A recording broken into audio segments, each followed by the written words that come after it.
నమస్కారం గురుగారు. నమస్కారం అండి. గురుగారు, మనం మొన్న ఫస్ట్ ఎపిసోడ్ రిలీజ్ చేసాము.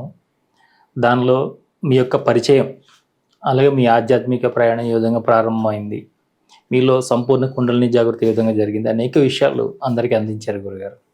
చాలా దానికి మంచి రెస్పాన్స్ వచ్చింది. ఎంతోమంది సాధకులు దానికి కనెక్ట్ అయ్యారు. మీకు వాళ్ళు ఫోన్లు చేసినప్పుడు వాళ్ళు కనెక్ట్ అయినప్పుడు వాళ్ళు ముఖ్యంగా ఎలాంటి విషయాలు అడుగుతున్నారు గురుగారు? రెండు విధాలుగా అడుగుతున్నారు. కొంతమంది ఆధ్యాత్మిక పరంగా మీ ముందుకెళ్ళాలని కోరుకునేవాళ్ళు, కొంతమంది భౌతిక పరంగా అంటున్నారు. భౌతిక పరం అనేది నేను చేయలేనని చెప్పాను. ఎందుకంటే నేను వ్యాపారిని కాదు, నాకే నేను చేసుకోను, మరి మాకేమి లాభం అని అంటారు అనుకోండి. నేను ఒకటే చెప్తున్నా, ఆధ్యాత్మిక పరంగా మీరు లోతుల్లోకి పోగలుగుతారు. ఒకటి. రెండోది, మీ ఆరోగ్యం బాగుంటుంది, మీకు అనంతమైనటువంటి ఒక బ్లిస్ అనేది దొరుకుతుంది. అంటే ఒక పరమానందం లాగా మీ శరీరం అంతా ఆవరించినట్టుగా ఉంటుంది. ఎప్పుడూ చూడని కొత్త విషయాలు మీకు అర్థమవుతాయి, మీ శరీరంలో అర్థమవుతాయి. కొన్ని జర్క్స్ వస్తూ ఉంటాయి, శరీరం అంతా ఎనర్జీ విస్తరించినట్టుగా కనపడుతుంది. కొన్ని చోట్ల ప్రకృతి కనపడుతుంది. ఇంకోటి, నిద్రావస్థలోకి వెళ్ళిపోవచ్చు, ఇంకా ఏదన్నా కావచ్చు. అదన్నీ కూడా మీ శరీర స్థితిని పెట్టి ఉంటుంది. మీరు ఎంత సున్నితమైన మనస్కులు అయితే అంత తేలిగ్గా కొత్త విషయాలు మీకు అర్థమవుతాయి. మీరు బండరాయి లాంటి శరీరం అయితే కూడా కరుగుతుంది, కానీ టైం పడుతుంది, 1-2 సిట్టింగ్స్ పడతాయి. అంతేకాని ఒక్క సిట్టింగ్లోనే అన్నీ కావాలని అందరూ కోరుకుంటే కష్టం. 90% ఒక్క సిట్టింగ్లో దొరుకుతాయి, ఒక 10% సెకండ్ సిట్టింగ్లో దొరుకుతాయి. అది కూడా అంతా రిమోటే. మీరెవరో నాకు తెలియదు. మీ యొక్క జస్ట్ రూపాన్ని ఊహించుకుంటా. ఎందుకంటే అది కూడా ఎట్లా, అందరినీ మిస్ కాకూడదు కదా. నాకు 60 మంది ఉన్నారు, 60 మందికి నేను కనెక్ట్ కావాలి కదా. అది మీరే అని ఊహించుకున్నప్పుడు 60 మందిని మీరే అని ఒక్క తీరు ఊహించుకోలేను, కాబట్టి మీ ఫోటోలు అడుగుతున్నా. అంతేగాని అది కూడా అవసరం లేదు. ఏదన్నా ఒక్కళ్ళే అనుకుంటే మాత్రం అది అతనే అనే భావంతో కూడా ఇవ్వగలరు. విశ్వంలో ఉన్నటువంటి అనేక విషయాలు మన భౌతిక ఈ శరీరంలో అనేక రూపాల్లో వ్యక్తమవుతుంటుంటారు. అది విషయం అంతా కూడా అనేక రకాలుగా అనేక చోట్ల వ్యక్తం అవుతుంటుంది అంటారు కదా. అది ఎలా గురుగారు కాస్త విశ్లేషిస్తారా? విశ్వం అనేది యాక్చువల్గా ఎంటిటీ. ఒక తెలుగులో వర్డ్ని అస్తిత్వం అంటారు. అదొక అస్తిత్వం. కానీ ఆ అస్తిత్వమే ఎన్నో రకాల అస్తిత్వాలుగా మన శరీరంలో కనపడుతుంది. ఎన్నో రకాలు ఏం కాదు, ఎక్కువ కాదు, నాకు తెలిసినంతవరకు 3 అస్తిత్వాలుగా కనపడుతుంది. ఒక అస్తిత్వం ఇక్కడ, అంటే that entity is in this here. ఈ ఎంటిటీ ఎట్లా ఉంటుంది అంటే, ఈ అస్తిత్వం ఎలా ఉంటుందంటే అనంత విశ్వశక్తి అంతా ఇక్కడే ఉంటుంది. ఎందుకంటే ఆ విధంగా రూపుదిద్దాడు భగవంతుడు. ఎందుకంటే ఇక్కడే హృదయం ఉంటుంది. హృదయ శీర్షం కూడా రైట్ సైడ్ 1/3 ఉన్నా, లెఫ్ట్ సైడ్ 2/3 ఉండి, దాని ముఖద్వారం కూడా లెఫ్ట్ సైడే ఉండి, ఆ ముఖద్వారం నుంచి విస్తరించిన బలమైన నరాల వ్యవస్థ కూడా ఇక్కడే ఉంటుంది. ఆత్మ యొక్క నివాసం కూడా ఇదే. అందువలన ఇది అనంత విశ్వశక్తి కుహరం అంటారు. ఇది ఇక్కడ నుంచి మొదలు పెడితే ఇదంతా వెళ్ళి వెనక బ్యాక్ వరకు ఈ భాగం, ఈ యొక్క వెజల్ అనుకోండి, ఈ వెజల్ అంతా కూడా అనంత విశ్వం వ్యాపించి ఉన్నటువంటి ఒక కుహరం. ఈ యాంబిట్ అంటారు ఇంగ్లీష్లో. ఈ కుహరంలోనే అనంత విశ్వశక్తి ఇమిడి ఉంది. కానీ దీని యొక్క భౌతిక స్వరూపం ఇక్కడ వ్యక్తం కావటల్లా. శక్తి ఇక్కడ ఉంటుంది, దీని భౌతిక శరీరం యొక్క రూపు ఎక్కడ ఉంటుంది? పెల్విస్లో ఉంటుంది. పెల్విస్లో అంటే బొడ్డు కింది భాగం ఉన్నటువంటి స్వాధిష్టాన చక్రంలో ఉంటుంది. అది ఎలా ఉంటుంది? ఒక గరాట ఆకారంలో ఉంటుంది. అంటే అనంత విశ్వం గరాట లాగా తిరుగుతుంది అది. అందువల్లనే చాలా జీవుల యొక్క రూపాలు అవి కూడా గరాటాల్లాగా ఉన్నాయి. చాలా ముఖ్యంగా నత్తలు కానీ ఇవన్నీ కూడా ఆ గరాటా ఆకారంలోనే ఉన్నాయి. ఎందుకని అంటే వాటికి ఉన్నటువంటి కాన్షియస్నెస్ మనకు లేదా అనే అనుమానం కూడా వస్తుంది.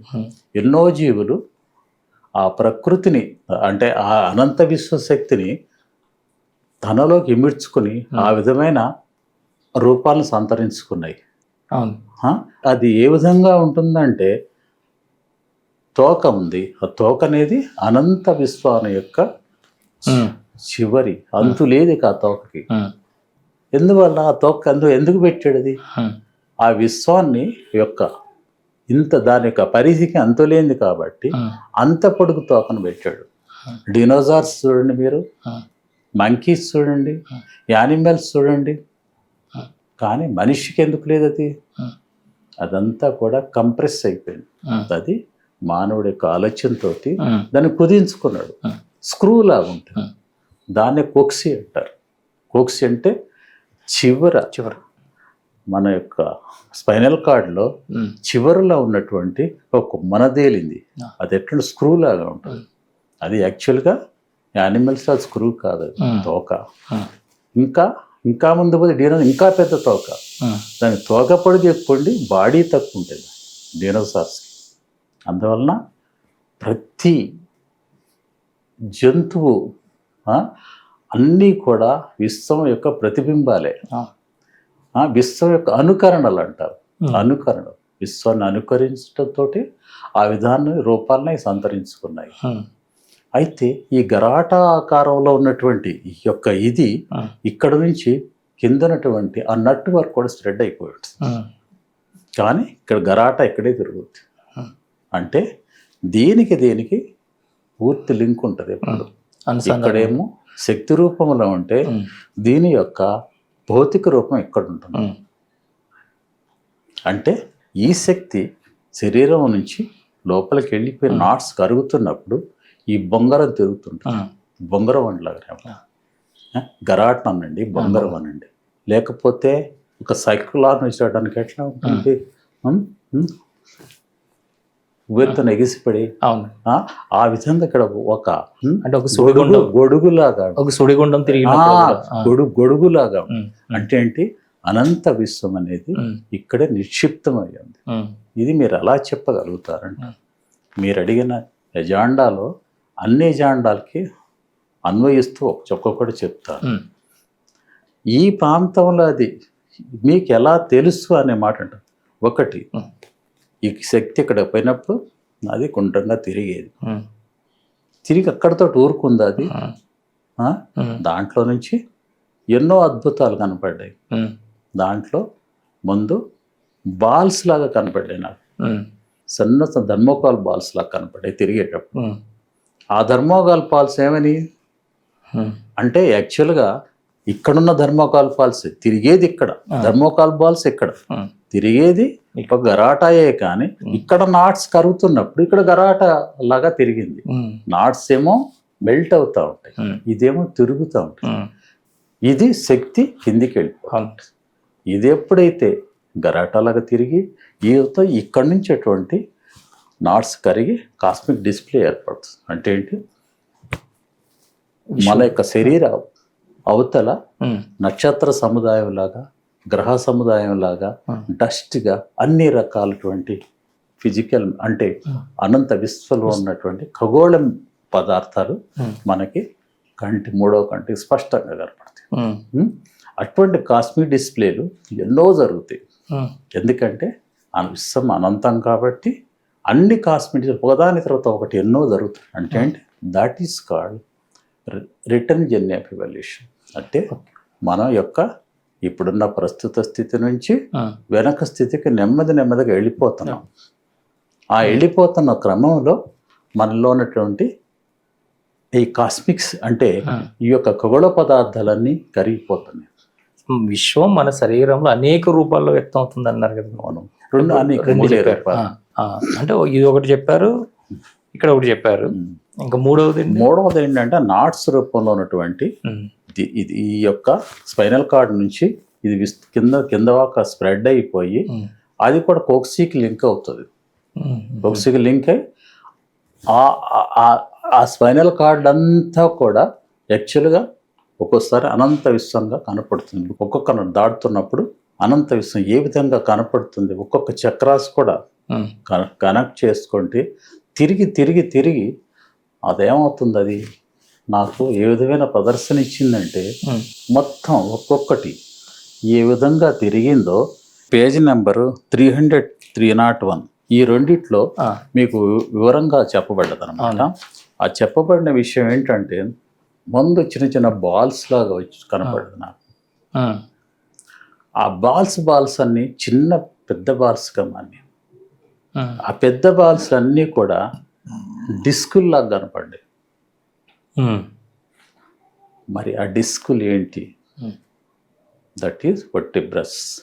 వర్టిబ్రస్ అంటే మన స్పైనల్ కార్డ్లో ఉన్నటువంటి వర్టిబ్రల్ కాలం అని కూడా పిలుస్తుంది. దాంట్లో వర్టిబ్రల్ కణుపులు ఉండేటంటే అవి అంటే వెన్నుపూసలు అంటారా? వెన్నుపూసలు. వెన్నుపూసలు అన్నీ కూడా ఇట్లా పూసలు ఉంటాయి. ఈ పూసలన్నీ కూడా యాక్చువల్గా అవన్నీ కూడా కొంత ఖగోళ పదార్థం. అంటే అది గెలాక్సీలు. ఆ గెలాక్సీలు డిస్కుల్లా కనపడే డిస్కులు. మొట్టమొదటి ఒక డిస్క్ కనపడదు, తర్వాత ఇంకో డిస్క్ నంబర్ ఆఫ్ డిస్క్ ఉదాహరణతో జాయిన్ చేసినట్టు ఎన్నో డిస్కులు కనపడ్డాయి. ఆ డిస్కులన్నీ ఏమైపోయినాయి? అవన్నీ ఒక్కచోట ముందు ఒక మధ్యలో కాడతోటి ఉండి ఆ డిస్కులను ఒకదానికొకటి పేర్చుకున్నట్టు అయిపోయి ఆ డిస్కులన్నీ మళ్ళీ ఏకీకృతమయ్యి ఆ డిస్కులు ఏర్పడేటప్పుడు కూడా దాని చుట్టూ మళ్ళీ ఖగోళ పదార్థం ఉంది. అన్ని డిస్కులు కూడా ఒక్కొక్కటి కలిసి ఆ ఒక షాఫ్ట్కి ఉన్నట్టుగా ఉండి అవన్నీ కూడా సుష్మా నాడిలోకి వెళ్ళిపోయినాయి. అంటే అదొక డక్ట్. ఆ డక్ట్లోకి వెళ్ళిపోయింది. అట్లా ఎన్నో ఇటువంటి కూర్చోబెటువంటి ఈ డిస్కుల యొక్క అంటే ఒక రాడ్ తోటికి వచ్చిన డిస్కుల్లాగా ఉన్నాయి. అన్నీ ఒక్కదాని తర్వాత సుష్మానాడిలోకి వెళ్ళిపోయినాయి. అవి ఎట్లా ఏ షేప్లోకి వెళ్ళిపోయినాయి? సుష్మానాడి ఇలా కోనికలుగా వర్టిబ్రల్ కాలం ఇలా ఉంటుంది కాబట్టి అదే షేప్తో దాంట్లోకి వెళ్ళిపోయింది. అంటే సుష్మానాడి ఒక డక్ట్ లాగా పనిచేసింది. అంటే ఒక గొట్టం లాగా ఆ గొట్టంలోకి వెళ్ళిపోయింది. వెళ్ళిపోయి అవన్నీ తిరుగుతూ ఉన్నాయి లోపల. తిరిగి దాంతోపాటు మళ్ళీ దాని మీద మళ్ళీ కాస్మిక్ పదార్థాలు అంటే డాట్స్ కాస్మిక్ ఆ విధంగా మళ్ళీ తిరగటం. నాకు అర్థమైంది ఏంటంటే ఒకటి డిస్కులన్నీ మనకి వెలుతురు చోటు చూపించేటటువంటి గెలాక్సీలు. దాని డిస్కులు అనకూడదు, యాక్చువల్గా చెప్పాలంటే కణుపులు అంటే వర్టిబ్రాలు అంటారు దాన్ని. వర్టిబ్రాలు అంటే ఆ కణాలు. ఆ రెండు కణాల మధ్య కూర్చి ఒక ప్యాడ్స్ ఉంటాయి. మరి ఆ ప్యాడ్స్ ఏంటి? ఆ ప్యాడ్స్ అనంత విశ్వంలో ఉన్న గెలాక్సీ మధ్య గ్యాప్. కణుపులుగా ఉన్నాయి గెలాక్సీలు. అయితే ఆ కణుపులను జాయిన్ చేసే మధ్యలో ఉంటే ప్యాడ్స్ అంటారు. ఆ ప్యాడ్స్ అనేవి ఏంటంటే ఇప్పుడు ఒక కణుపు మళ్ళీ ఒక ప్యాడ్ అట్లాగే ఉంటుంది. ఆ ప్యాడ్స్ అన్నీ కూడా that is the gap between Galaxy and Galaxy. అదేంటది? చీకటి, సంజ వెలుగు, డస్ట్ ఇవన్నీ కూడా రిప్రజెంట్ చేసి ఆ మధ్యలో ఉన్నటువంటి ప్యాడ్స్, కణుపుల మధ్యలో ఉండే ప్యాడ్స్ ఏమన్నమాట. అవన్నీ కూడా నాకు క్లియర్గా అర్థం. ఆ విధంగా వెళ్ళి అది బాటం దాకా వెళ్ళిన తర్వాత అదంతా ఒక షాట్ తిరిగితే తర్వాత ఇంకేంటి నెక్స్ట్ ఒక్కసారి తిరిగి ఒక స్టేజ్లో నాకు పైనాపిల్ కనపడింది. ఏంటి పైనాపిల్? ఎందుకు కనపడిపోయాయి అంటే పైనాపిల్ అనేది విశ్వంలోని భౌతిక స్వరూపంలో ఒక బొటానికల్ ఒక వృక్ష సంబంధమైనటువంటి దానిలాగా కనపడుతుంది. ఎందువలన కనపడుతుంది? పైనాపిల్ పైన ఉన్నటువంటి గుగ్గులుగా అన్నీ కూడా కాస్మిక్ మెటీరియల్. దానికుండా లోపల ఈనెలుగా ఉండి కూడా సెవరల్ గెలాక్సీ. ఇంకా మధ్యలో ఉన్న కంప్రెస్డ్ గెలాక్సీస్, మధ్యలో ఉన్న గట్టి ఉంది కంప్రెస్డ్ గెలాక్సీ. అంటే గెలాక్సీల సముదాయం యొక్క ఒక కాంప్రెషన్ అంటే ఏంటి, అవన్నీ కూడా నిగూఢంగా తను ఏర్పరచుకుని మన పైనాపిల్ తయారై, ఆ పైనాపిల్తో ఆగిందా దాంతో నెక్స్ట్ డిస్ప్లే ఏం కనపడదు నాకు, క్యాలీఫ్లవర్ కనపడదు. ఓకే, లేయర్ మొత్తం క్యాలీఫ్లవర్ తర్వాత క్యాలీఫ్లవర్ సెక్షన్ కూడా కనపడదు. క్యాలీఫ్లవర్ ఉన్నటువంటి పైన పత్తి డాట్లుగా ఉంటాయి, అవన్నీ కూడా కాస్మిక్ మెటీరియల్. అవే స్టార్లు, ప్లానెట్స్, గెలాక్సీలు, గ్రూప్స్ ఆఫ్ గెలాక్సీలు, అవన్నీ లోపల ఈనెలు కూడా అన్నీ కూడా ఎన్ని రిప్రొడ్యూస్ చేస్తాయి. మధ్యలో compressed galaxies, compressed form of galaxies అన్నీ, అది పైనాపిల్ సెంటర్. ఇవన్నీ చెప్పారు. మరి ఇంకెక్కడికి వెళ్తున్నారంటారు. అది ఎక్కడ చూపించిన తర్వాత ఇక్కడ చూపించింది. హార్ట్ నాట్ అంటారు దాన్ని. చనుమన నుంచి ఒక ఏలు అంతా చేసి తర్వాత అర ఏలు చేస్తే ఈ కరెక్ట్గా ఇది చనుమన అయితే ఈ పొజిషన్లో అక్కడ నాకు స్పందన కనపడింది, వ్యక్తమైంది. అప్పుడు వెంటనే నాకు ఏమైంది, ఇదైతే అక్కడికి వెళ్ళిన మాట నిజం. ఎందువల్ల that is called heart not. అంటే ఇక్కడ ఉన్నటువంటి అనంత విశ్వశక్తిని సృష్టించే ఈ ప్రాంతంలో నేచర్ కనెక్ట్ అయ్యే పాయింట్ హార్ట్ నాట్. దీని అంతటి కూడా నేను యూనివర్సల్ నాట్ అని చెప్పాను అనమాట. ఈ ప్రాంతం నుంచి ఈ ప్రాంతం వరకు విస్తరించినటువంటి నాట్స్ యొక్క సముదాయాన్ని అంతటిని కూడా అది దాన్ని ఒక విశ్వశక్తి అని చెప్పాను అనమాట. శక్తి రూపంలో నాకు కనపడ్డది కాబట్టి, ఆత్మ ఇక్కడే ఉంది కాబట్టి, అట్లాగే ఆత్మతో పాటు హార్ట్ బీట్ కూడా ఇక్కడే ఉంది కాబట్టి, హృదయ శీర్షం కూడా ఇక్కడే ఉంది కాబట్టి, ఇది అతి పవిత్రమైన ప్రాంతము. అందుకే మిమ్మల్ని అక్కడ మీడిటేట్ చేయమంటున్నాను. ఇంతకంటే పవిత్రమైన ప్రాంతం, డివినైజ్డ్ శక్తి ఈ శరీరంలో. అంటే ఇవన్నిటిని పొందుపరిచినటువంటి భగవత్ శక్తి కూడా ఎక్కడ ఉన్నట్టేగా. అందువలన నేను ఇక్కడే కనెక్ట్ కమ్మంటున్నా, శరీర వేరే భాగాల్లో ఎక్కడ కనెక్ట్ కమ్మంటున్నా. ఈ భాగం అనేది బ్రెయిన్ కంటే గొప్పది, అన్ని ప్రాంతాల కంటే గొప్పది.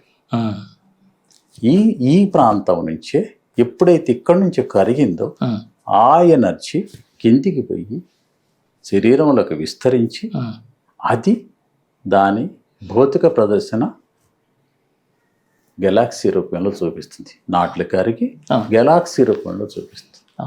ఈ నాట్లు కరగటానికి 3 శక్తులు దోహదపడ్డాయి. ఒకటి పాజిటివ్ ఎనర్జీ, ఇంకోటి నెగిటివ్ ఎనర్జీ, మూడో న్యూట్రల్ ఎనర్జీ. పాజిటివ్ ఎనర్జీ అనేది మీకు అప్పుడే ఇంతకుముందు వీడియోలో చెప్పినట్టు ఇక్కడ నుంచి 2 ఏళ్ళు కొలిచి అక్కడ నుంచి కింద 3 ఏళ్ళు కొలిస్తే అది ఏ పాయింట్ ఉంటుంది, అది సెంట్రల్ చక్ర కనెక్ట్ అవుతుంది. సెంట్రల్ చక్ర అంటే హార్ట్ చక్రాకి కనెక్ట్ అవుతుంది, అది స్పైనల్ కార్డ్లో ఉంటుంది. రెండవది బ్రహ్మనాడి, ఇది నెగటివ్ ఎనర్జీ కింద నేను ట్రీట్ చేస్తాను. ఇది పాజిటివ్, ఇది నెగటివ్. మూడవ శక్తి థర్డ్ ఐ ఎనర్జీ.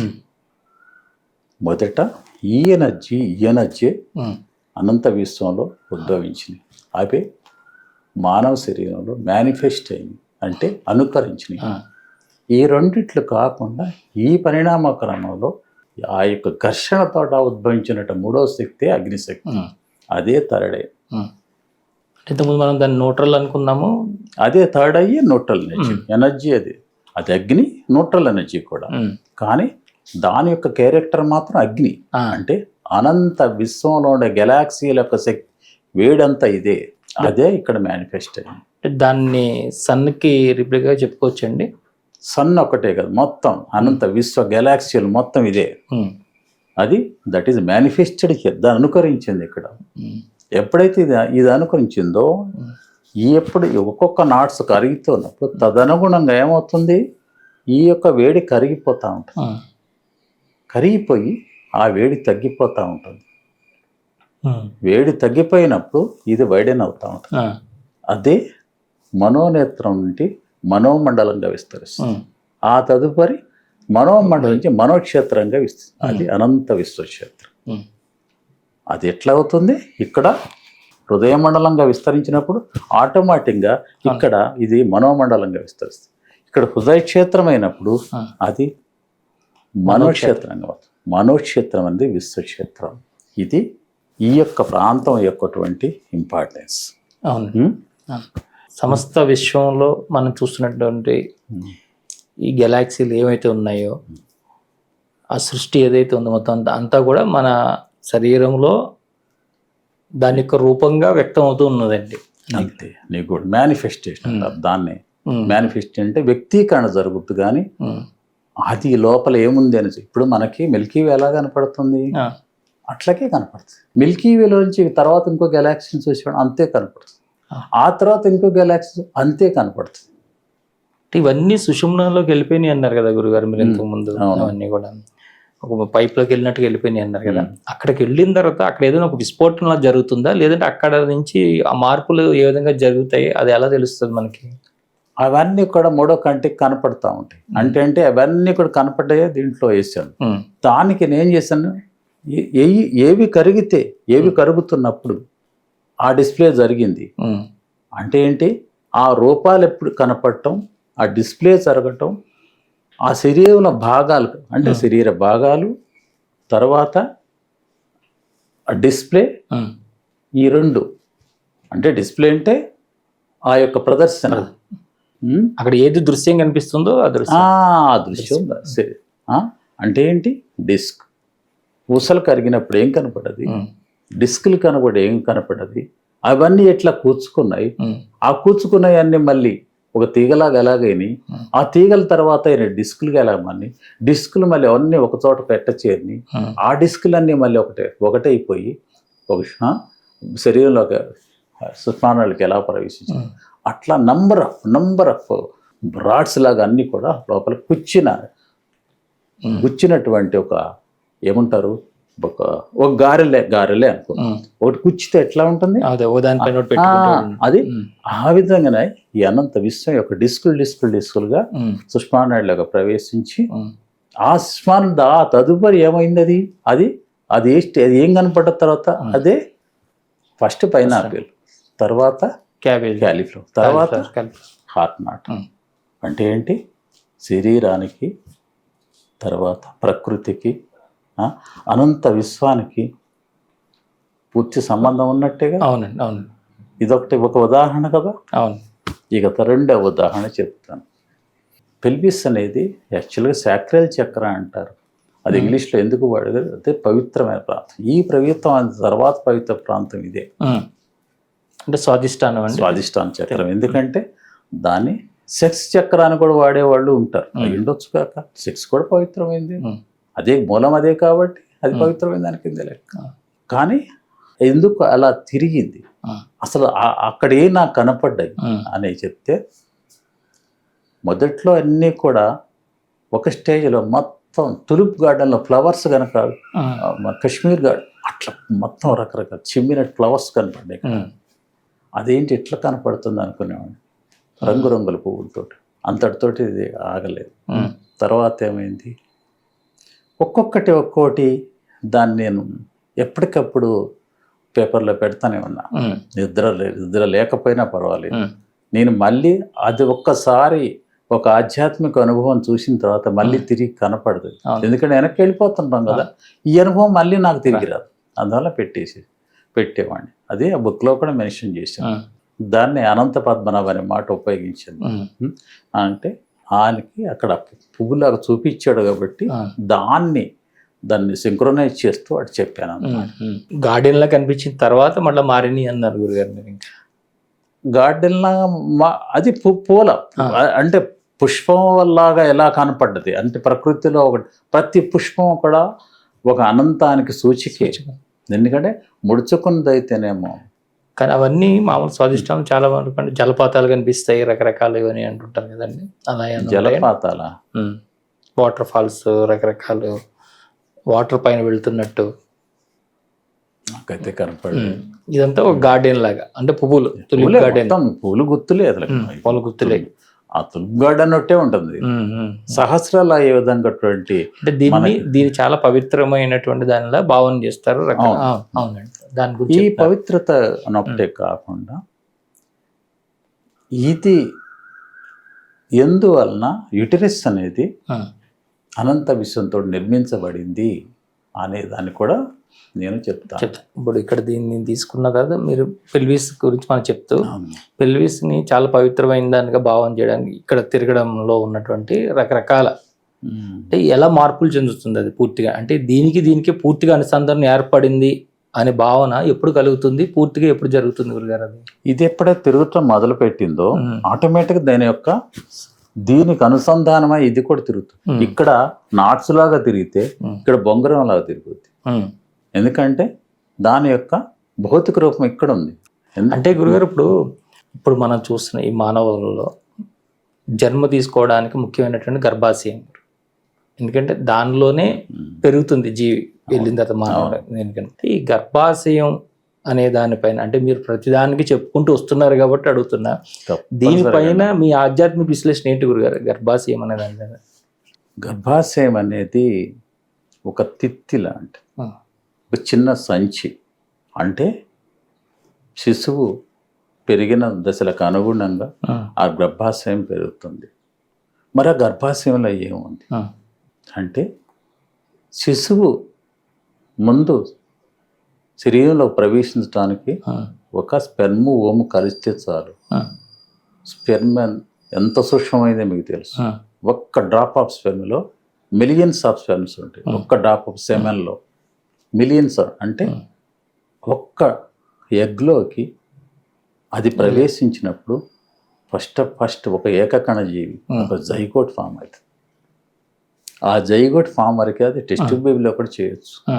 కానీ దాని నిర్మాణం చేయటానికి అవసరమైంది ఏదన్నా అంటే అది గర్భసంచి. ఎందువలన గర్భసంచి అంట, ఎప్పుడైతే ఈ జైగోట్ ఫామ్ అయిందో, ఏకకణ జీవి ఫామ్ అయిందో, దాంట్లో సూక్ష్మమైనటువంటి ఆత్మ ఉంటుంది. ఆ సూక్ష్మమైన ఆత్మే అది పెరుగుతున్న దశలకు అంటే ఆ కణ యొక్క విభజనలకు అనుగుణంగా అన్ని కణాల్లోకి ఆ యొక్క ఆత్మ ప్రవేశిస్తుంది. ప్రవేశించి సూక్ష్మమైనటువంటి ఆత్మే 9 నెలలు నిండేసరికి ఒక శనగ గింజంత ఆత్మగా తయారయ్యి అది నిక్షిప్తం అవుతుంది. ఇది ఆత్మ దాంతో లింక్. రెండవది ఆత్మ అనేది చెప్పారు. ఆత్మానికి చుట్టూతున్నటువంటి లేయర్స్ లాగా ఉండేది ఆధ్యాత్మిక భౌతిక శరీరం. ఆధ్యాత్మిక శరీరం ఏంటి? ఆత్మ అదే అనంత విశ్వం. అనంత విశ్వం అంటే గెలాక్సీ. అది ఎట్లా ఏర్పడ్డది? జైగోటుగా ఉన్నా కానీ దాని చుట్టూ ఖచ్చితంగా ఆలోచన ఉంటుంది.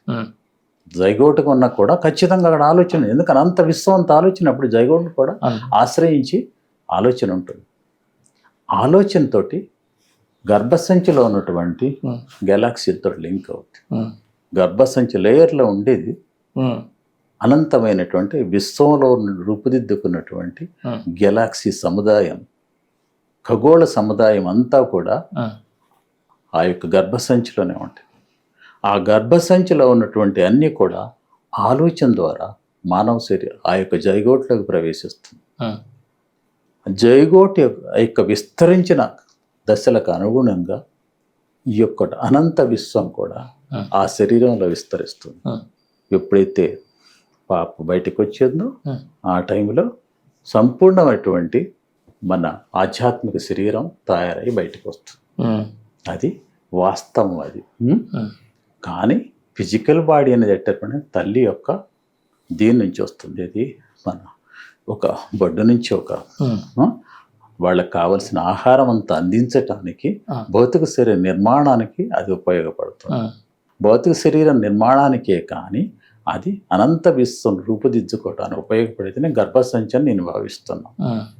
ఎందుకంటే కృత్రిమంగా గర్భసంచి ఇంతవరకు తయారు చేయలేదు. చేస్తారా ముందు నాకైతే తెలియదు, ఇప్పటికైతే లేదు.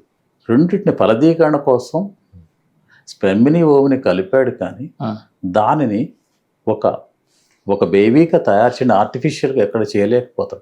మళ్ళీ ఇంకొక స్త్రీ గర్భసంచిలోకి ప్రవేశపెట్ట తప్పదు. అది ఆ గర్భసంచి ఎవరిదైనా కావచ్చు, ఆ స్పెర్మ్ ఓమ ఏ పురుషుడిది స్త్రీదైనా కావచ్చు, కానీ దాని చుట్టూతున్నటువంటి అనంత విశ్వం అనేది గర్భసంచిలో ఉంది కాబట్టి ఏ స్త్రీలో ప్రవేశపెట్టినా కానీ ఆ శిశువు దాంట్లో తయారవుతుంది.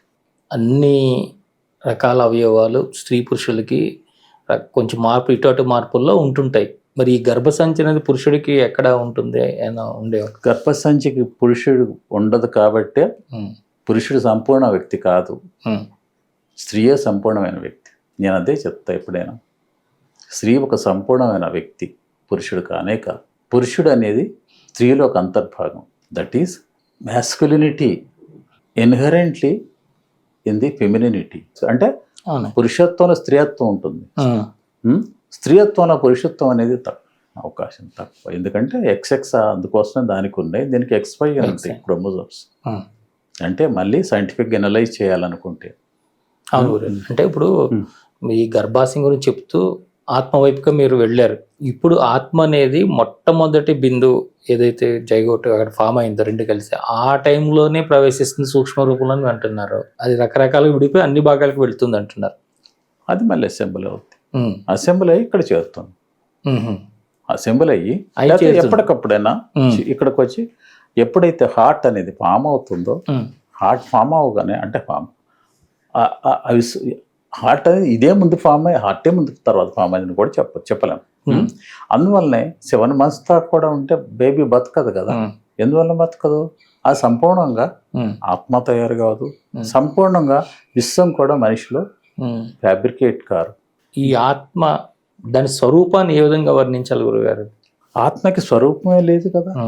ఆత్మ అనేది ఏంటి? దాని ఉనికి అర్థం అవుతుంది. ఇప్పుడు ఉంది, నా నాలిక ఉంది, టచింగ్ ఆత్మ. నా మూడో కన్ను ఉంది, ఆమె ఏబుల్ టు సీ ఆత్మ. అంటే మూడో కన్నుతో చూస్తాను, దాని భౌతిక స్పర్శ నాలికతోటి చేస్తాను. అంటే రెండిట్ల ఉనికి నేను గ్రహించాను దాని. కానీ అది ఎట్లా ఉంటుందంటే చిన్న స్పాంజ్ లాగా ఉంటుంది కదా, స్పాంజ్ లాగా ఉంటుంది. ఒక స్పాంజ్ అంటే ఏంటి?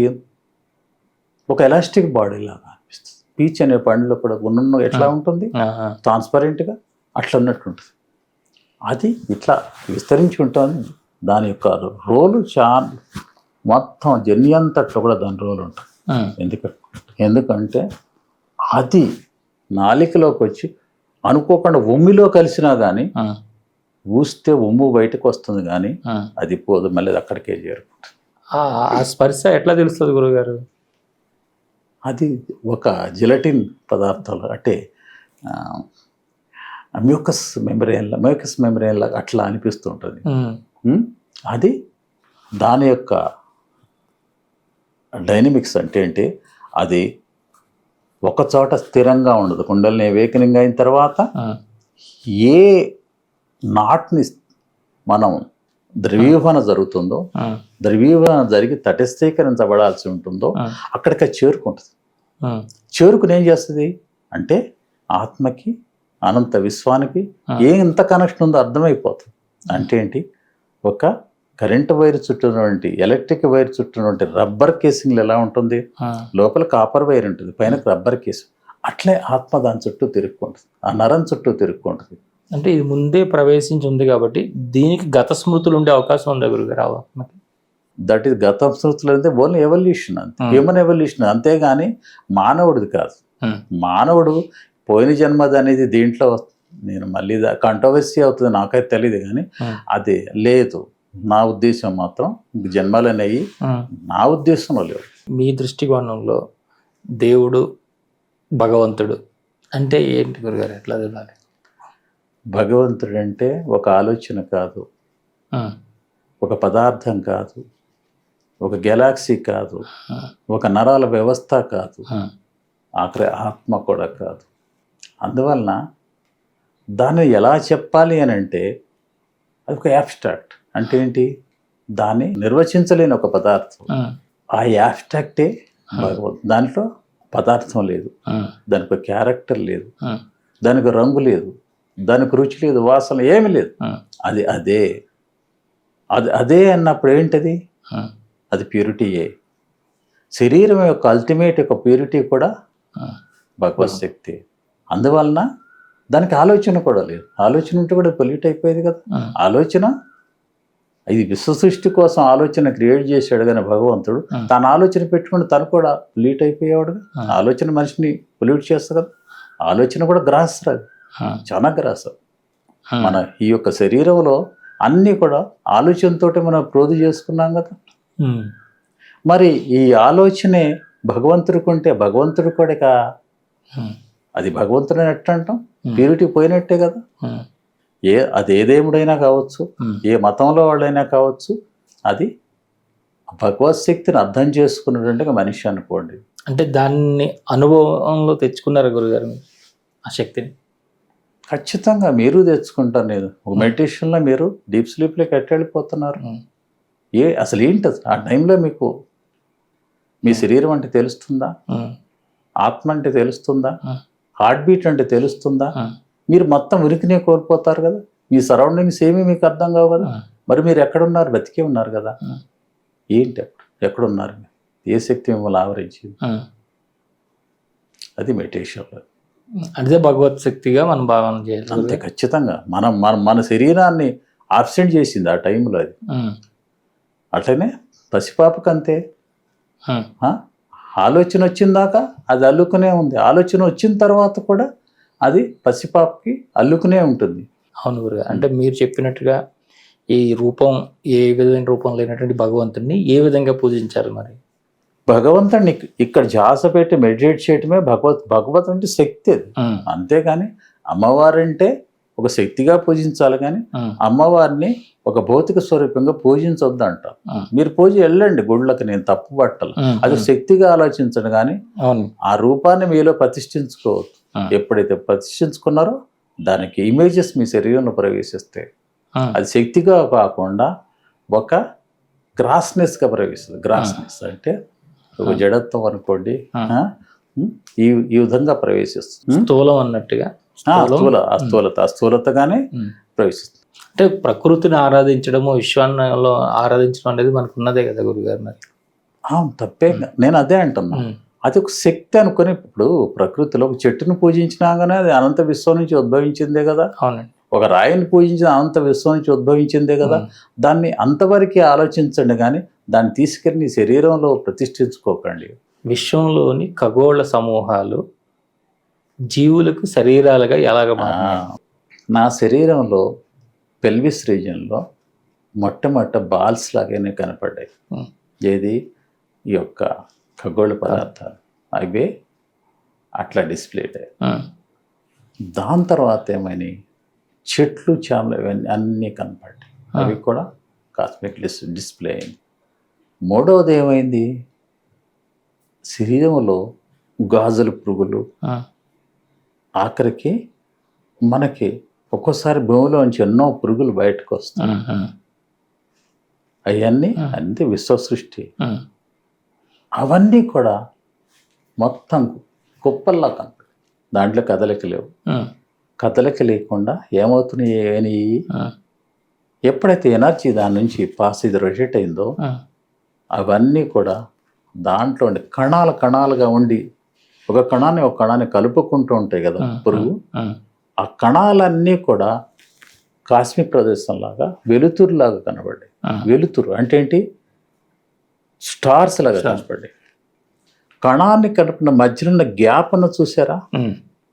ఆ గ్యాప్లు విడిపోయి ఒక కుప్పలాగా పడిపోయినాయి. ముందేమో కేవలం ఆ పురుగుల యొక్క కణాలే బయటికి వెళ్ళిపోయి ఓన్లీ ఆ కణాల మధ్య నుండి గ్యాప్ ఒక ఫైబర్ లాగా కుప్పలాగా పడిపోయింది. నాకు అదేంటది?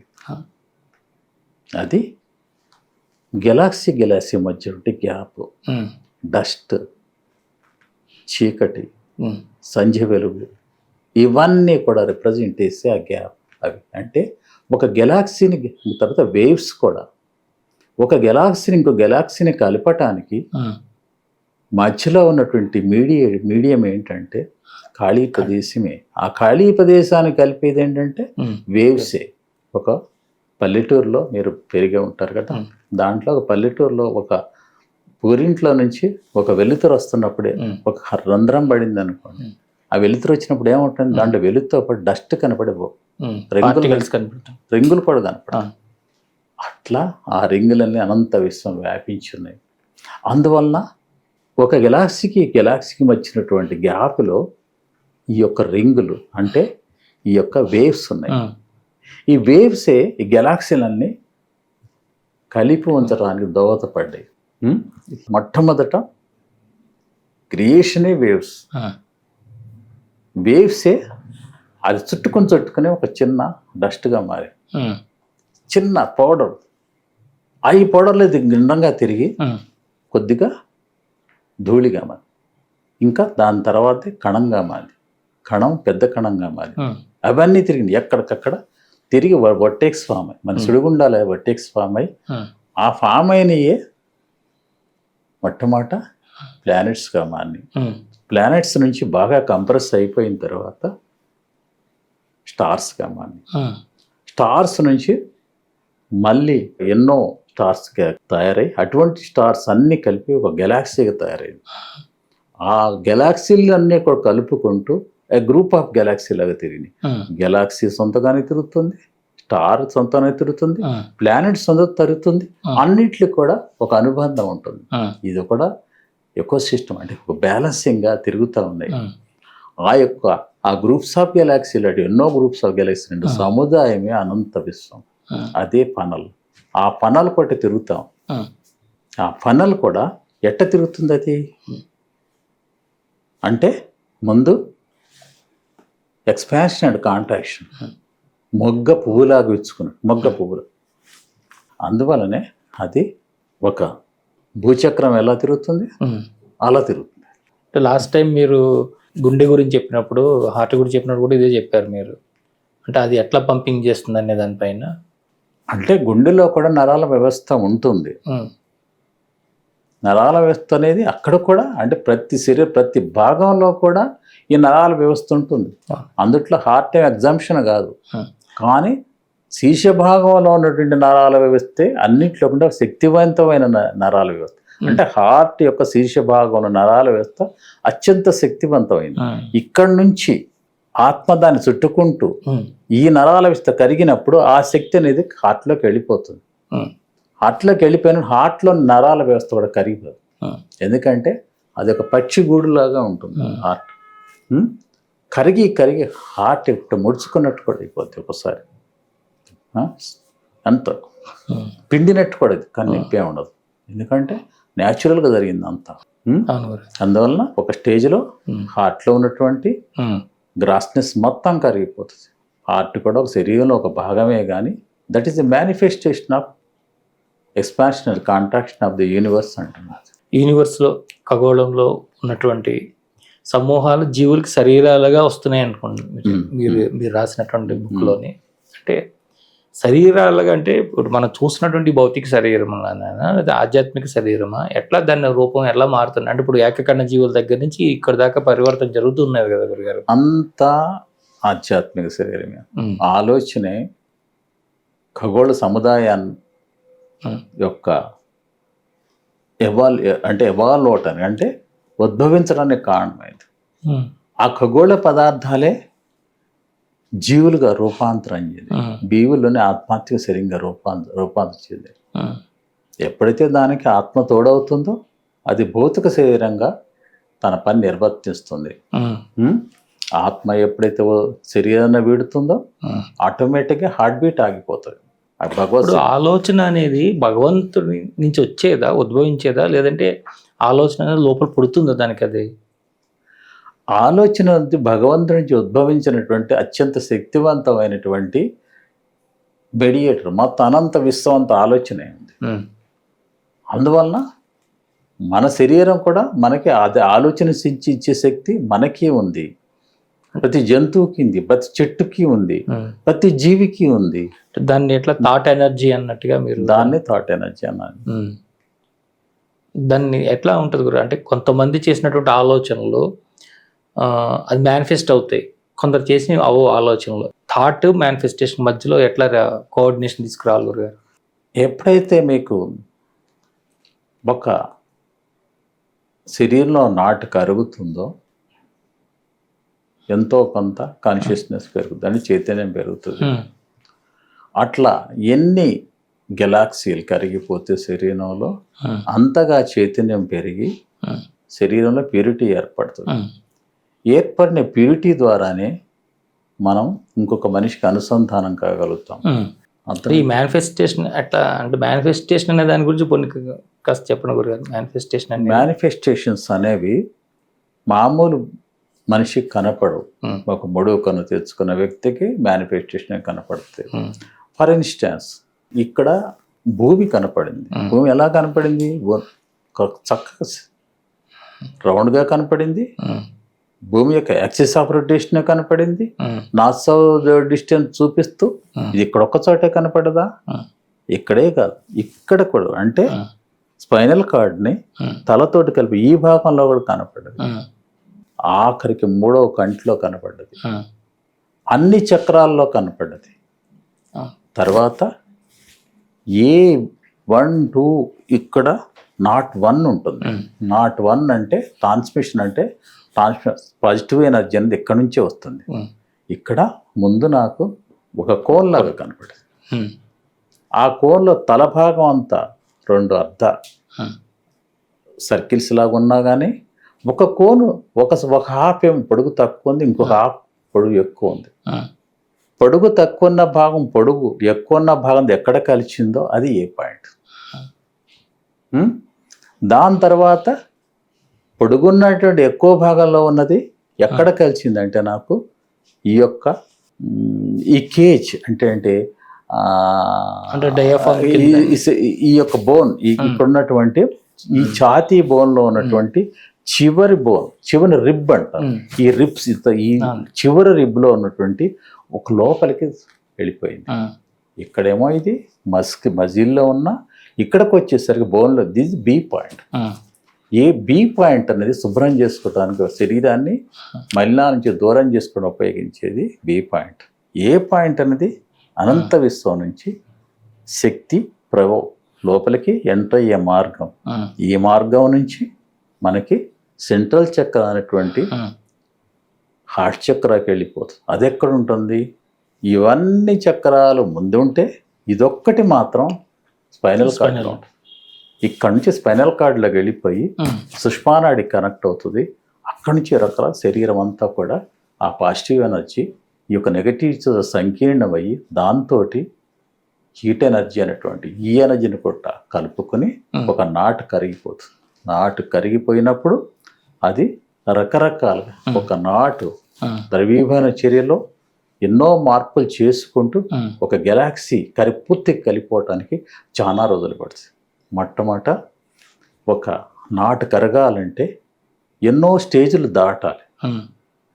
ఆ స్టేజ్లు దాటిన తర్వాత నాటికి చివరి స్టేజ్ అనేటువంటి గ్యాస్ అండ్ వేపర్ లాగా మన శరీరం నుంచి బహిష్కృతం అవుతుంది.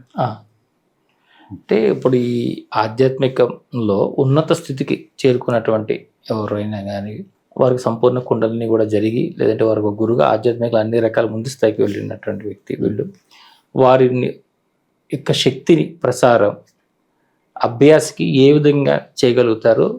అది ప్రారంభం ఏ విధంగా చేయాలి? చేసిన తర్వాత ఎంతమంది వరకు వాళ్ళు చేసే అవకాశం ఉంది గురుగారు? ప్రతిదీ కాన్షియస్నెస్ తోటి లింక్ ఉంటుంది. అంటే చైతన్య స్థాయిలు అన్నిట్లు కూడా ప్యూరిటీ తోటి లింక్ ఉంటుంది. చైతన్య స్థాయి ఆలోచన శక్తి కింద మారుతుంది. ఆలోచన అనేది ఒక ఆధ్యాత్మిక పరమైనటువంటి పనిని ఈజీగా నెరవేరుస్తుంది. నా ఆత్మ మీ ఆత్మతోటి ఈజీగా లింక్ అవుతుంది. ఎందుకంటే అన్ని ఆత్మలు మానవ యొక్క గొలుసుకట్ట ఆత్మలు. దీనికి మూలం ఒక విశ్వాత్మ నుంచి ఈ ఆత్మలన్నీ కూడా మన శరీరంలో అందరికీ సంక్రమించాయి. అందువల్లనే నేను ఏ మనిషి ఎక్కడున్నాడు అనేది నాకు అనవసరం. అది అతనంత జస్ట్ భావం చాలు. అతను అమెరికాలో ఉన్నాడా, ప్రయాణించే ఫ్లైట్లో ఉన్నాడా, ప్రయాణించే బస్సులో ఉన్నాడా, ఎక్కడున్నాడు కానీ నాకు అప్రస్తుతమైంది. అలాగే నేను అప్పుడు ఏ స్థితిలో ఉన్నాను, నేను ప్రయాణంలో ఏ ప్రయాణంలో ఉన్నా కానీ నేను ఈజీగా వాళ్ళతో అనుసంధానం అవుతాను. మధ్యలో స్పేస్ అడ్డుగా అంటే అక్కడున్న మనిషిని నాలో ఉన్నటువంటి ఆత్మ ద్వారా సంకీర్ణం అవుతున్నాం. సంకీర్ణమయ్యి ఈ విశ్వశక్తిని వాళ్ళకి లింక్ అయ్యి ఇవ్వటంతో వాళ్ళకేమవుతుంది, వాళ్ళు కూడా 3 శక్తులు వాళ్ళకి తెలియకుండానే యాక్షన్లో దిగుతాయి. ఒకటి ఈ శక్తి, ఒకటి అంటే నెగటివ్ శక్తి బ్రహ్మనాడి నుంచి, ఏ పాయింట్ నుంచి ట్రాన్స్మిషను, మూడోది ఈ శక్తి, అది వాళ్ళకి తెలియదు. ఆ 3 శక్తులు ఆటోమేటిక్గా ఎప్పుడు ఇట్లా కూర్చున్నారో ఆ 3 శక్తులు కూడా కలిసి దాంట్లో వాళ్ళ యొక్క దాంట్లో గ్రాస్ని ద్రవీభవనం చెందుతుంది. కానీ అది చాలా దళసరిగా ఉంటుంది. మరి ఆ దళసరిని ఎవరు బ్రేక్ చేయాలి? మళ్ళీ నేనే బ్రేక్ చేయాలి. కాబట్టి నా ఆత్మతోటి సంకీర్ణం చేశాను కాబట్టి ఆ గ్రాస్నెస్ని ఎక్కడున్నా ఆ మనిషిని నా శరీరంకి లాక్కుంటాను. లాక్కుని నా శరీరంలో వాయు రూపంలో దాన్ని పంపించేస్తాను. ఎందుకంటే వాళ్ళకి కరిగించుకోవడానికి చాలా టైం పడుతుంది. చాలా అది మీరు తీసుకుంటే ఎందుకంటే ఆ దళసరి శక్తిని నాలో సున్నితమైన శక్తి తేలిగ్గా విచ్ఛిన్నం చేస్తుంది, డిజిండిక్రేట్ చేస్తుంది, స్లైసింగ్ చేస్తుంది. చేసి దాన్ని వాయు రూపం కల్పించి నా శరీరం నుంచి బయటికి నెట్టేస్తుంది. అంటే వాళ్ళల్లోనూ 3 ఎనర్జీలు తమ యొక్క పాత్రను పోషించాయి, నాలోనూ 3 ఎనర్జీలు ఆ యొక్క పాత్రను పోషించాయి. దాని యొక్క రిజల్ట్ మీ శరీరాన్ని ప్యూరిఫై చేయటమే కాకుండా నాలో కూడా కొంత గ్రాస్నెస్ మళ్ళీ కరుగుతూనే ఉంటుంది. ఈ కరిగిన తర్వాత నాలోని గ్రాస్నెస్ ఒక స్టేజ్కి వచ్చిన తర్వాత ఏమవుతుంది, ఆటోమేటిక్గా నేను ప్రకృతికి లింక్ అయిపోతాను. ఎందుకంటే ప్రకృతి కూడా అంత గ్రాస్, ప్రతి చెట్టు గ్రాసరే, అన్ని వృక్షంలో నుండి ప్రతి కొమ్మ అన్ని గ్రాసరే. కాబట్టి అవి ప్యూరిఫై అవ్వచ్చు. ఆ విధంగా నేను ప్రకృతిని ప్యూరిఫై చేయగలుగుతున్నాను. ఇప్పుడు మీరు ఇందాక అన్నది దగ్గర ఒక డౌట్ వచ్చింది గురుగారు. ఇప్పుడు గ్రాస్ అంటే అది చాలా థిక్గా ఉంటుంది ఇది అని చెప్తున్నారు కదా, దాన్ని మనం కర్మగా అనుకోవచ్చా? అంటే రకరకాల కర్మలు అంటారు, అట్లా అనుకోవాలా? కాదు. That is the evolutionary change of that grass. అంటే ఏంటి, నేను ఆత్మకి ఎవల్యూషన్ ఉందన్నానా, థాట్కి ఎవల్యూషన్ అంటే ఆత్మకి పరిణామం ఉంది, అట్లాగే థాట్కి పరిణామం ఉంది, అట్లాగే అనంత విశ్వానికి పరిణామం ఉంది, అనంత విశ్వంతో నిర్మించిన మానవుడికి లోపల పరిణామం ఉంది, ఆఖరికి ఈ యొక్క నెగటివ్ ఎనర్జీ అయినటువంటి దీన్ని కాస్మిక్ గ్రాస్ల ఎనర్జీ అని పిలిచాను, ఈ దీనికి కూడా పరిణామం ఉంది, ఆఖరికి దీనికి పాజిటివ్ అనేది దీనికి కూడా పరిణామం ఉంది, దీనికి పరిణామం ఉంది, అన్నిటికీ పరిణామం ఉంది. ఆ పరిణామాలు దాటి మనం ఇప్పుడు ఈ స్థితిలో ఉంటే గ్రాసర్ బాడీగా మారిపోయింది. ఈ పరిణామ దశలు అన్నిట్లోనూ ఉన్నాయి. ఆఖరికి హార్ట్ బీట్లో కూడా పరిణామ దశ ఉందంట. నేను హార్ట్ బీట్ ఎందువల్ల చిన్న ఒక స్పందన, భగవత్ స్పందనే హృదయ స్పందనగా వ్యక్తీకరణమైందని నేను అంటాను. భగవత్ స్పందనతో అనంత విశ్వం విస్తరించి అది వ్యాకోచ సంకోచాలు ఏ విధంగా జరుగుతున్నాయో అదే విధంగా మానవ శరీరంలో హార్ట్ కూడా ఎక్స్పాన్షన్ అండ్ కాంట్రాస్ట్ అవుతుంది. అంటే అందువలన నేను ప్రతిదీ సైంటిఫిక్గానే విశ్లేషణ చేస్తాను, కానీ నేను పురాణాలు చెప్పను. అంటే మీ ఆత్మ ఒక తెలియని ఆత్మతో అనుసంధానం అయినప్పుడు, అంటే దాన్ని కనెక్ట్ అయినప్పుడు ఆ అనుభవం ఏ విధంగా ఉంటుంది గురుగారు? తెలియని ఆత్మనే నా ఆత్మ, మీ అదంతా ఒకటే. నాలో ఏ విధమైన ఆత్మ ఉంటుందో మీ ఆత్మ కూడా అదే ఉంటుంది. ఒక తెలియని వ్యక్తి ఇప్పుడు మీరు నేనంటే మీరు చూసారు అనుకోండి, కనెక్ట్ అవుతారు. అసలు చూడకుండా అసలు మీతో కమ్యూనికేట్ కూడా చేయకుండా ఉండేవాళ్ళు కనెక్ట్ అవుతారా? నేను కనెక్ట్ కావాలి అనుకుంటే అది అతనే అని కనెక్ట్ అవ్వగలుగుతా, అది అతనే. కానీ 100 మంది ఉన్నప్పుడు ఏమవుతుంది, 100 మంది అతనే అని చేయలేను. అది ఎప్పుడు చేయగలుగుతాను? మీ దగ్గర ఒక 100 మంది కూర్చున్నారు అనుకోండి, మీరు చెబుతారు నాకు, గురువుగారు నేనే కాకుండా నాతో పాటు 100 మంది కూర్చున్నారు, ఆ 100 మంది నేను కనెక్ట్ అయిపోతా. మీతో అసోసియేషన్తో పాటు మీ వెనక్కున్నట్టు 100 మందిని లింక్ అయిపోతా. అట్లాగనే ఇంకొక ప్రదేశంలో ఇంకొక అభ్యాసి పక్కన 100 మంది కూర్చుంటే ఆ అభ్యాసి కూడా కనెక్ట్ అయిపోతా. అట్లా విడివిడిగా కనెక్ట్ అవ్వటువంటి ఇండివిజువల్ కనెక్ట్ కొంచెం కష్టమైన పని. ఇప్పుడు హైదరాబాద్లో ఉన్న పరీక్షలందరికీ నేను కనెక్ట్ అయిపోతా. ఆ టైంలో వాళ్ళు మెడిటేషన్లో కూర్చోవాలి. ఎందుకు? సైంటిఫిక్గా ఏం చెప్పనేది positive energy, negative energy, neutral energy ఒక చోట చేరి అది ఇక్కడ ద్రవీభవనం మీకు తెలియకుండా జరిగి దాని నుంచి విడుదలైన దళసర శక్తి నా శరీరంలోకి ప్రవేశించినప్పుడు దాన్ని విచ్ఛిన్నం చేసి నా శరీరం నుంచి బయటికి వెళ్తున్నాను. 40 ఏళ్ళ పై నుంచి మీరు దీని యొక్క రీసెర్చ్ చేస్తూనే ఉన్నారు. దాన్ని మళ్ళీ ఎక్కడి నుండో కాకుండా మీ లోపల నుంచి అంతా కూడా జరిగిందంతా కూడా మీ లోపల నుంచే వచ్చింది. జ్ఞానం అంతా మీ లోపల నుంచే వ్యక్తమైంది. కాబట్టి అంటే ఇదంతా కూడా ఒక ఇల్యూజన్, ఒక మాయ ఇదంతా చెప్తున్నప్పుడు దీనికి మళ్ళీ వ్యక్తం అనేది ఉంటుందా అని? వ్యక్తం అంటే దట్ ఈస్ మేనిఫెస్టేషన్, అంటే వ్యక్తీకరణలు అంటే దాన్ని. This is visualisation. దీన్ని దృశ్యమానం చేస్తాం. దీని ద్వారా మేనిఫెస్ట్ చేస్తాం. అంటే దృశ్యంలా కనపడటానికి ఉపయోగపడేటువంటిది ఇది. అంటే ప్రతిదీ కూడా దృశ్య రూపంలో కనపడుతుంది. ఆ కనపడ్డదే అవే మ్యానుఫ్యాక్చరేషన్స్ అంటారు. ముందు విజువలైజేషన్ నుంచి మేనిఫెస్టేషన్ వెళ్ళాలి. అవునండి. విజువలైజేషన్ తోటి అనేది ఇదొక స్క్రీను. ఆ స్క్రీన్ నుంచి చూస్తాను, ఆలోచన ప్రయోగిస్తాను.